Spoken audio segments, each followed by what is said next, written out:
நாயகம் ரசூலுல்லாஹி ஸல்லல்லாஹு அலைஹி வஸல்லம் அவர்கள் இந்த ஷாபானுடைய மாதத்தில் கூடுதலான சுன்னத்தான நோன்புகளை நோற்று வந்த வரலாறு உண்டு. சஹீஹுல் புகாரி, சஹீஹ் முஸ்லிம் மற்றும் உண்டான பல்வேறுபட்ட நபிமொழி கிரந்தங்களில் பதிவாகி இருக்குகின்ற நபிமொழிகளின் அடிப்படையில் நாங்கள் பார்க்குகின்ற பொழுது பெருமானார் ரசூலுல்லாஹி ஸல்லல்லாஹு அலைஹி வஸல்லம் அவர்கள் ரமலான் என்கின்ற அந்த ஃபர்லானை நோன்பை தவிர்த்து வேறு ஏதாவது ஒரு மாதத்தில் கூடுதலாக நோன்பு நோற்றிருப்பார்களா என்று நாங்கள் பார்ப்போமாக இருந்தால் அது இந்த ஷாபானுடைய மாதமாகத்தான் இருந்திருக்குகின்றது என்று எங்களுக்கு அல் ஹதீஸ் எங்களுக்கு தெளிவாக சொல்லிக் கொண்டிருக்கும். அந்த அளவு நாயகம் ஸல்லல்லாஹு அலைஹி வஸல்லம் அவர்கள் இந்த ஷாபானுடைய மாதத்தை சங்கைப்படுத்தியிருக்கின்றார்கள். நாயகம் ஸல்லல்லாஹு அலைஹி வஸல்லம் அவர்களுடைய வழியில் வாழ வேண்டும் என்று குரல் கொடுக்குகின்ற நாங்கள் நபி வழியில் வாழ வேண்டும், அதுவும் சஹீஹான ஊர்ஜிதமான ஹதீஸ்களின் பிரகாரம்தான் நாங்கள் அமல் செய்ய வேண்டும் என்று விடாப்பிடியாக நாங்கள் பிடித்து கொண்டிருக்கின்ற இந்த நபி வழி வாழ வேண்டும் என்று ஆசைப்படுகின்ற எம்மில் எத்தனை பேர் இதுவரைக்கும் இந்த ஷாபான் மாதத்துடைய 10வது தினம் வரைக்கும் எத்தனை நோன்புகளை நோற்றிருப்போம், இந்த வருடம் அல்லது கடந்த வருடங்களில் நோற்றிருப்போம் என்று நீங்கள் ஒரு நொடிப்பொழுது நீங்கள் சிந்தித்து பார்க்க கடமைப்பட்டுள்ளீர்கள் சகோதரர்களே. சஹீஹான நபிமொழிகள், நம்பகரமான நபிமொழிகள், ஊர்ஜிதமான பலமான நிராகரிப்புக்கு அப்பாற்பட்ட இடையூறுகளுக்கு அப்பாற்பட்ட இந்த நபிமொழிகளை பின்பற்றி நபி வழியில் எத்தனை நோன்புகளை நாங்கள் இதுவரையில் இந்த ஷாபானுடைய மாதத்தில் நோற்று கொண்டிருக்கின்றோம் என்று பார்க்க கடமைப்பட்டிருக்கின்றோம். இருந்தாலும் நாயகம் ரசூலுல்லாஹி ஸல்லல்லாஹு அலைஹி வஸல்லம் அவர்களுடைய நபிமொழிகளின் அடிப்படையில், பெருமக்களுடைய வாழ்க்கை சரித்திரங்களின் அடிப்படையில் அவ்வாறு தொடர்ச்சியாக நோன்பு நோட்காதவர்கள் அல்லது தங்களுடைய நேர்ச்சை நோன்பு, கலா நோன்பு அல்லது வாராந்தும் மாதாந்தும் நோற்று வருகின்ற சுன்னத்தான நோன்புகளை தவிர்த்து இந்த ஷாபானுடைய மாதத்தில் 15வது தினத்துக்கு பிறகு யாரும் நோன்பு நோட்பதற்கு எங்களுக்கு ஷரியத் விதியாக்கவில்லை. ஒருவேளை தொடர்ச்சியாக நோன்பு நோற்று வருகின்றார் என்றால் அவர் பிடிக்கலாம். மாதாந்தம் வாராந்தம் இருக்குகின்ற சுன்னத்தான நோன்புகள் அல்லது அவருக்கு கட்டாயமாக விடுபட்டிருக்கின்ற நோன்புகளை நோட்பதென்றால் அவர் தொடர்ச்சியாக எப்பொழுதும் பிடிக்கலாம். இல்லை என்றால் வெறுமனே எந்த ஒரு காரணமும் இல்லாமல் ஷாபானுடைய மாதத்தில் ஸல்லல்லாஹு அலைஹி வஸல்லம் அதி கூடிய நோன்பு நோற்றிருக்கின்றார்கள் என்று சொல்லி கூட ஷாபானுடைய 15க்கு முன்னர் பிடிக்காத எவரும் ஷாபானுடைய 15வது தினத்துக்கு பிறகு பிடிப்பதை ஷரியத் எங்களுக்கு தடை விதித்திருக்கும். அதனால்தான் நாயகம் ஸல்லல்லாஹு அலைஹி வஸல்லம் அவர்கள் சொல்லுவார்கள், ஷாபானுடைய அதாவது இந்த மாதத்தினுடைய 15வது தினத்துக்கு பிறகு நீங்கள் நோன்பு நோட்க வேண்டாம் என்று சொல்லுவார்கள் ஸல்லல்லாஹு அலைஹி வஸல்லம் அவர்கள். எனவே இருப்பது இன்னும் 5 தினங்கள். 15வது தினத்திற்கு ஏழுமாகனவர்கள் நோன்பு நோற்றுக் கொள்ளுங்கள், அல்லது இயலாதவர்கள் ஆக குறைந்தபட்சம் ஆக எளிய நடைமுறையின் பிரகாரம் ஒரு நோன்பாவது நோட்க நாங்கள் ஆசைப்படக்கூடாதா? இந்த ஷாபானுடைய மாதத்தில் நாயகம் ஸல்லல்லாஹு அலைஹி வஸல்லம் அவர்கள் இந்த ஷாபானுடைய மாதத்தில் கூடுதலான சுன்னத்தான நோன்புகள் நோற்றிருப்பதாக நாங்கள் புகாரி முஸ்லிமில் பதிவான நபிமொழிகளை ஆதாரம் காட்டி வருகின்றோமே. அந்த நாயகத்தை பின்பற்றி நாயகத்தின் மீது கொண்ட பேரன்பின் காரணமாக நாயகத்தினுடைய வழியை பின்பற்ற வேண்டும் என்ற அந்த நோக்கத்தின் அடிப்படையில் குறைந்தபட்சம் ஒரு நோன்பு நாங்கள் நோட்கக்கூடாதா? அப்படித்தான் நாங்கள் அந்த ஒரு நோன்பை நோட்பதாக இருந்தால், எப்பொழுது கடைசியாக நோட்பதாக இருந்தால் எப்பொழுது நோற்றுக்கொள்ளலாம் என்று பார்த்தால், அது கடைசியாக நீங்கள் ஒரே ஒரு நோன்பை நோற்றுக்கொள்ள விரும்புகின்றீர்களாக இருந்தால் அது 15வது தினமாகத்தான் இருக்க வேண்டுமே தவிர அந்த விருப்பத்தை 15வது தினத்துக்கு பின்னர் மேற்கொள்ள முடியாது என்பதனை புரிந்து கொள்ள வேண்டும். அது ஏன் இந்த 15வது தினத்திற்கு இப்படி ஒரு மகிமை, குறைந்தது அந்த 15வது தினத்திலாவது நோன்பு நோட்க நாங்கள் எங்களுடைய ஆசையை நிறைவேற்ற வேண்டும் என்றால் நாயகம் ரசூலுல்லாஹி ஸல்லல்லாஹு அலைஹி வஸல்லம் அவர்களுடைய பல்வேறுபட்ட நபிமொழிகள் சொல்லிக் கொண்டிருக்கும் சஹீஹான ஹதீஸ்களும் அதில் உள்ளது. தராதரம் சற்று குறைந்த ஹதீஸ்களும் இருக்குகின்றது.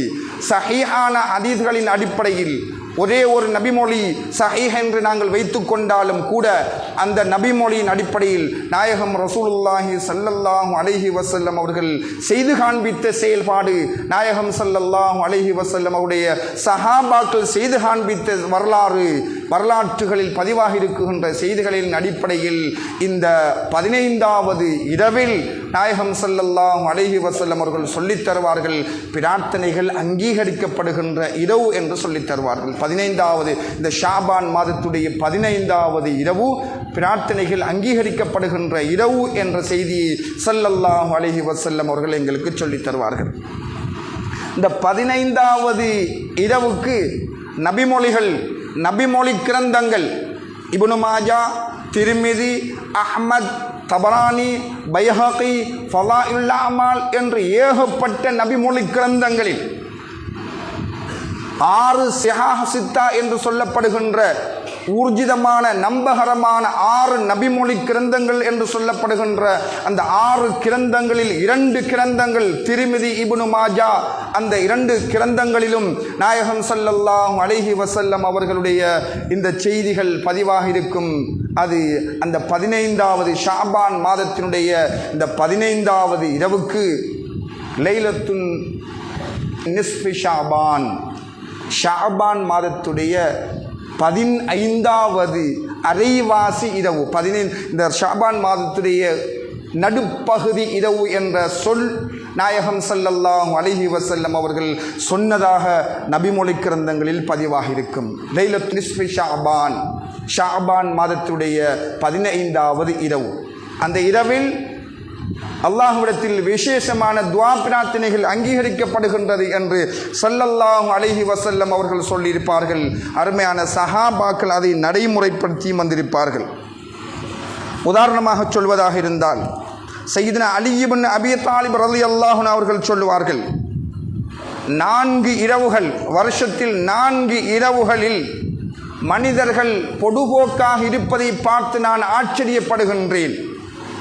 வருஷத்தில் 4 இரவுகள் மனிதர்கள் பிரார்த்தனைகளில் ஈடுபடாமல், அல்லாஹ்விடம் தன்னுடைய தேவைகளை கேட்டு பெற்றுக்கொள்ள முயற்சிக்காமல் ஏனோ தானோ இருப்பதை கண்டு நான் பேரதிர்ச்சி அடைகின்றேன் என்று சொல்வார்கள் சையதுனா அலி இப்னு அபீ தாலிப் ஸல்லல்லாஹு அலைஹி வஸல்லம் அவர்களுடைய அருமை மருமகனார் அலி ரலியல்லாஹு அன்ஹு அவர்கள். இது அத்-தப்ஸிரா என்ற கிரந்தத்தில் பதிவாக இருக்கும். அந்த 4 இரவுகளில் ஒரு இரவு இந்த ஷாபான் மாதத்தினுடைய 15வது இரவு என்ற செய்தியை அலி ரலியல்லாஹு அன்ஹு அவர்கள் எங்களுக்கு சொல்லித் தருவார்கள். அதே போன்று அப்துல்லாஹ் இப்னு உமர் ரலியல்லாஹு அன்ஹுமா அவர்கள் சொல்லுவார்கள், 5 இரவுகள் என்று அவர்கள் சொல்லுவார்கள். 5 இரவுகளில் கேட்கப்படுகின்ற பிரார்த்தனை, வருஷத்தில் குறிப்பாக 5 இரவுகள், அதற்காக மற்ற இரவுகள் மற்ற பொழுதுகளில் பிரார்த்தனைகள் அங்கீகரிக்கப்படுவதில்லை என்பதல்ல, விசேஷமான 5 இரவுகள் என்ற திட்டத்தின் கீழ் சையதுனா அப்துல்லாஹ் இப்னு உமர் ரலியல்லாஹு அன்ஹு அவர்கள் சொல்லித் தருவார்கள், 5 இரவுகள் நிராகரிக்கப்படாமல் பிரார்த்தனைகள் அங்கீகரிக்கப்படும் என்ற செய்தியை சையதுனா அப்துல்லாஹ் இப்னு உமர் ரலியல்லாஹு அன்ஹு அவர்கள் சொல்லித் தருவார்கள். அது முஸன்னஃப் அப்துர் ரஸாக், ஃபலாயிலுல் அமான் போன்ற நபிமொழி கிரந்தங்களில் பதிவாக இருக்கும். அது என்னவென்று பார்க்கின்ற பொழுது அந்த 5 இரவுகளில் ஒரு இரவு லைலத்துன் நிஸ்ஃபி மின் ஷாபான், இந்த ஷாபான் மாதத்தினுடைய 15வது இரவு. இப்படி நாயகம் ஸல்லல்லாஹு அலைஹி வஸல்லம் அவர்கள் ஷாபான் மாதத்தினுடைய 15வது இரவை கண்ணியப்படுத்தி இருக்குகின்றார்கள். அந்த 15வது இரவு என்ற வார்த்தை லைலத்துன் நிஸ்ஃபி மின் ஷாபான் என்கின்ற வார்த்தை சஹீஹான நபிமொழி கிரந்தங்களில் பதிவாக இருக்கிறது. சஹாபாக்கள் அதை நடைமுறைப்படுத்தி வந்திருக்கின்றார்கள் என்ற செய்தியை பார்க்கின்ற அதே நேரத்தில் பிறகு வந்த சஹாபாக்களுக்கு அடுத்த காலத்தில் வாழ்ந்தவர்கள் என்று பார்த்தால் தாபிஊன்கள், அவர்களில் விசேஷமான தாபிஊன்கள், சஹாபாக்களை நேரில் கண்டவர்கள், சஹாபாக்களிடமிருந்து படித்தவர்கள், கல்வி கற்றவர்கள் என்ற வரிசையில் உமர் இப்னு அப்துல் அசீஸ் ரஹ்மத்துல்லாஹி அலைஹி அவர்கள், இவர்கள் செய்தனா உமர் இப்னு கத்தாப் ரலியல்லாஹு அன்ஹு அவர்களுடைய பேத்தியுடைய மகனாக இவர்கள் குடும்ப வாரிசாக அமைய பெற்றிருப்பார்கள். அவர்கள் சொல்கின்ற செய்தி, உமர் இப்னு அப்துல் அசீஸ் ரஹ்மத்துல்லாஹி அலைஹி அவர்கள் கவர்னராக பஸ்ரா போன்ற பிரதேசங்களிலே உள்ள அந்த பிரதேச மக்கள் தலைவர்களுக்கு சொல்லி அனுப்புவார்கள், இந்த ஷாபான் மாதத்தினுடைய 15வது இரவை நீங்கள் வணக்க வழிபாடுகளில் கழியுங்கள், அந்த வணக்க வழிபாடுகளை ஏற்பாடு செய்யுங்கள். நிஸ்பு ஷாபான் மாதத்துடைய அந்த 15வது இரவில் நீங்கள் மக்களை ஒன்று கூட்டி பிரார்த்தனையில் ஈடுபடுங்கள் என்ற செய்தியை உமர் இப்னு அப்துல் அசீஸ் ரஹ்மத்துல்லாஹி அலைஹி அவர்கள் எங்களுக்கு சொல்லி அனுப்புவார்கள். இவர்கள் தாபிஊன்கள். ஸல்லல்லாஹு அலைஹி வஸல்லம் அவர்கள் அந்த இரவை கண்ணியப்படுத்தியிருக்கின்றார்கள். இந்த மாதத்தினுடைய 15வது இரவை, ஷாபான் மாதத்துடைய 15வது இரவை ஸல்லல்லாஹு அலைஹி வஸல்லம் அவர்கள் பிரார்த்தனை அங்கீகரிக்கப்படும் என்று சொல்லியிருக்கின்றார்கள். அது சஹீஹான நபிமொழி என்று சொன்னோம். அதே போன்று சஹாபாக்கள், பெரும்பெரும் சஹாபாக்கள் இந்த மாதத்துடைய 15வது இரவில் பிரார்த்தனை அங்கீகரிக்கப்படும் என்று ஸல்லல்லாஹு அலைஹி வஸல்லம் அவர்கள் சொன்னதுக்கு ஏற்ப சஹாபாக்கள் சொல்லி இருந்தார்கள். அதே போன்று தாபிஊன்கள், சஹாபாக்களை கண்டவர்கள், சஹாபாக்களை படித்தவர்கள், சஹாபாக்களுடைய குடும்ப அங்கத்தவர்களில் ஒருவரான மிக முக்கிய நபராகிய உமர் இப்னு அப்துல் அசீஸ் ரஹ்மத்துல்லாஹி அலைஹி அவர்கள் இந்த ஷாபான் மாதத்துடைய 15வது இரவிலே வணக்க வழிபாடுகளில் கழிக்க வேண்டும் என்று அவர்களுடைய கட்டுப்பாட்டுக்கு உடன்பட்ட பிரதேசங்களுக்கு செய்தி அனுப்பி இருக்கின்றார்கள். அதற்கு அடுத்தாப்புல் வருகின்ற தாபிஊன்களுக்கு அடுத்தாப்புல் வருகின்ற அஇம்மாக்கள் என்று பார்க்குகின்ற பொழுது விசேஷமாக இமாமுனா ஷாஃபிஈ ரஹ்மத்துல்லாஹி அலைஹி இவர்கள் கிட்டத்தட்ட இன்றைக்கு 1242 ஆண்டுகளுக்கு முற்பட்டவர்கள். சஹாபாக்களுக்கு அடுத்தவர்கள் தாபிஊன்கள், தாபிஊன்களுக்கு அடுத்தவர்கள் தபவு தாபிஈன்கள். அந்த வரிசை பட்டியலில் வருகின்றவர்களில் மிக முக்கியமாக திகழ்கின்ற இமாமுனா ஷாஃபிஈ ரஹ்மத்துல்லாஹி அலைஹி அவர்களும் இந்த செய்தியை சொல்லுவார்கள். இந்த ஷாபான் மாதத்துடைய 15வது இரவிலே பிரார்த்தனை அங்கீகரிக்கப்படும் இரவாக இருக்கிறது, எனவே நீங்கள் பிரார்த்தனையில் ஈடுபடுங்கள் என்று சொல்லுவார்கள்.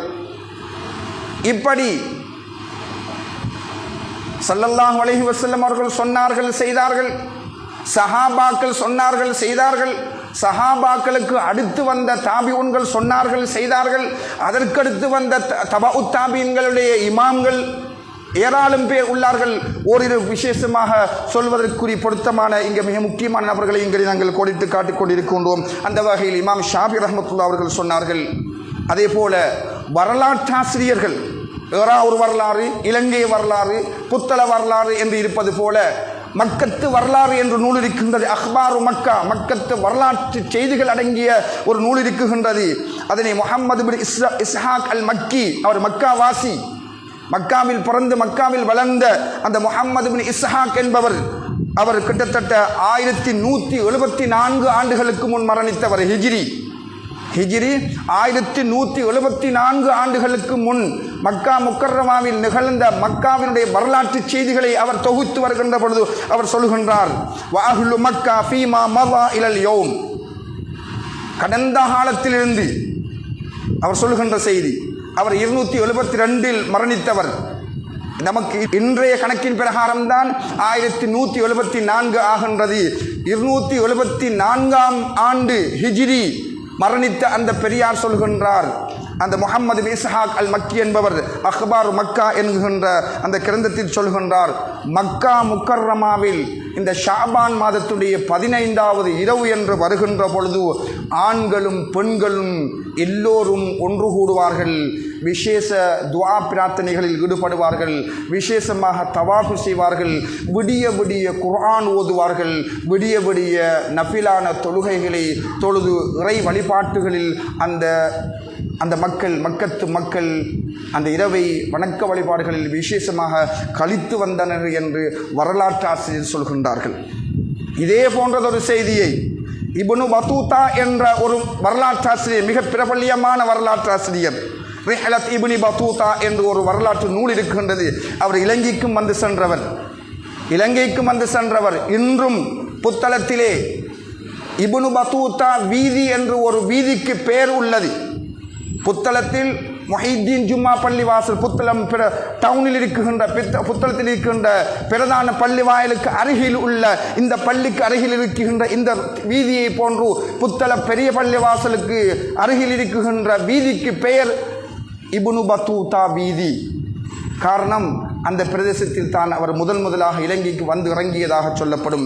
இவர் பல்வேறுபட்ட பிரதேசங்களை பார்த்திருப்பார், பல்வேறுபட்ட இலங்கையில் உள்ள செய்திகளை எல்லாம் சொல்லியிருப்பார். அவருடைய நூல் இருப்பது போல இவர் மக்கா பற்றி பேசுகின்ற பொழுது இவர் கிட்டத்தட்ட இன்றைக்கு 649 ஆண்டுகளுக்கு முன்னர், ஹிஜ்ரி 649 ஆண்டுகளுக்கு முன் மரணித்தவர். இவர் சொல்கின்ற செய்தியும், நான் மக்கா முக்கர்ரமாவில் இந்த ஷாபான் மாதத்தினுடைய 15வது இரவில் கண்ட காட்சி என்னவென்றால், அங்கே மக்கள் எல்லாம் ஒன்று கூடுவார்கள், தொழுவார்கள், வணக்க வழிபாடுகள் ஈடுபடுவார்கள், குர்ஆன் ஓதுவார்கள், அந்த இரவையில் பிரார்த்தனைகள் கழிப்பார்கள் என்ற செய்தியை சொல்கின்றார்கள். காரணம், அது ஸல்லல்லாஹு அலைஹி வஸல்லம் அவர்களிடம் இருந்து வருகின்ற செய்தி.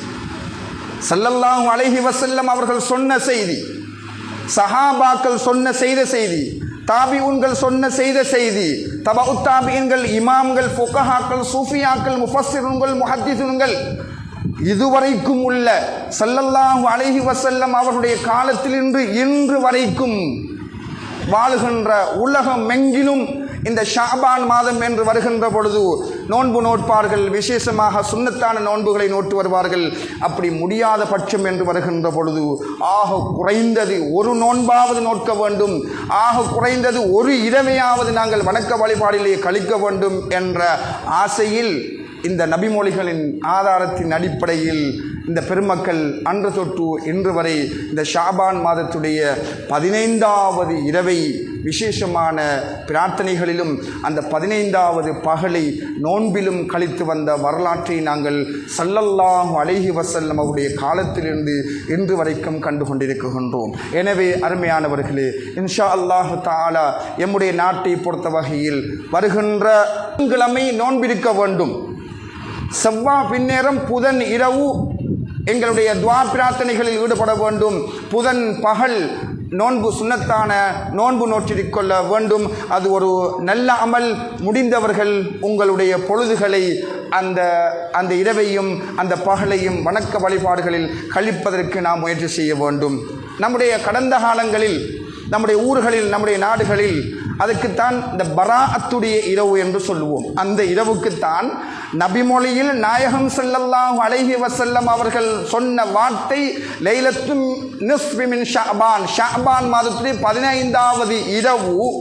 அந்த இரவுக்கு சஹாபாக்களில் விசேஷமான திகழ்கின்ற செய்தினா அப்துல்லாஹ் இப்னு அப்பாஸ் ரலியல்லாஹு அன்ஹு, குர்ஆனுக்கு விளக்கம் சொன்ன பெருந்தகைகளின் மிக முக்கியமான சஹாபி என்று வருகின்ற பட்டியலில் அப்துல்லாஹ் இப்னு அப்பாஸ் ரலியல்லாஹு அன்ஹுமா அவர்கள் அந்த இரவுக்கு லைலத்துல் பராஆ, பராஅத்துடைய இரவு என்று சொல்வார்கள்.